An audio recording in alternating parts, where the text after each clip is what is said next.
کہنے لگا جاؤ نبی پاک سے جا کے کہو اگر وہ درخت آپ کا کلمہ پڑھے تو میں بھی پڑھ لوں گا۔ درخت، اب درخت ہوتے تو جاندار ہیں پر کلمے تو کوئی نہیں نہ پڑھتے۔ درخت سے بھی تو انسانوں سے کلمہ پڑھنے کی بات، اگر درخت پڑھے تو میں پڑھ لوں گا۔ نبی پاک صلی اللہ علیہ وسلم دور بیٹھے تھے، درخت دور تھا، اور امام سیوطی علیہ رحمہ نے لکھا ہے درخت بھی کیکر کا تھا۔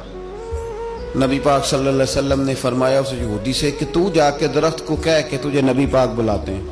فرمایا میں گیا تو پھر تم نے کہنا جادو کر کے بلایا ہے۔ احتیاط بھی کی، ہر چیز آنکھوں کے سامنے رکھی، تو جا کے کہہ کہ تجھے بلاتے ہیں۔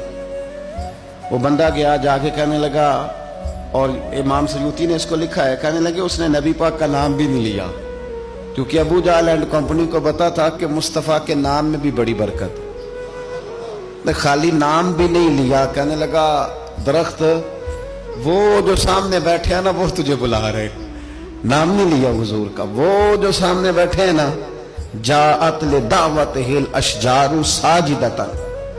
امام بوصیری کہتے ہیں درخت آیا اور سجدہ کرتا ہوا، زمین چیرتا ہوا آیا۔ کس طرح آیا؟ پہلے آگے جھکا، پھر پیچھے جھکا، دائیں جھکا، بائیں جھکا۔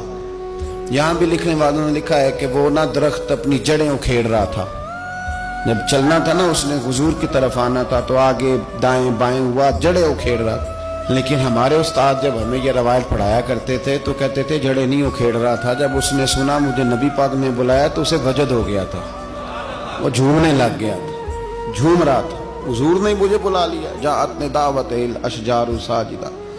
تو درخت آیا، اس نے آ کے نبی پاک کو سجدہ کیا، لکڑی کا بنا ہوا درخت ہے، سجدہ کیا۔ سجدہ کرنے کے بعد درخت اٹھا اور اٹھ کے اس نے نبی پاک کا کلمہ پڑھا۔ وہ جس کو ابو جہل نے بھیجا تھا نا یہودی، وہ درخت کی حالت دیکھ کے کلمہ پڑھ گیا، وہ کلمہ پڑھ گیا، لیکن یہی بے ایمان کہنے لگا ہوئے ان کا تو درختوں پہ بھی جادو چلتا ہے۔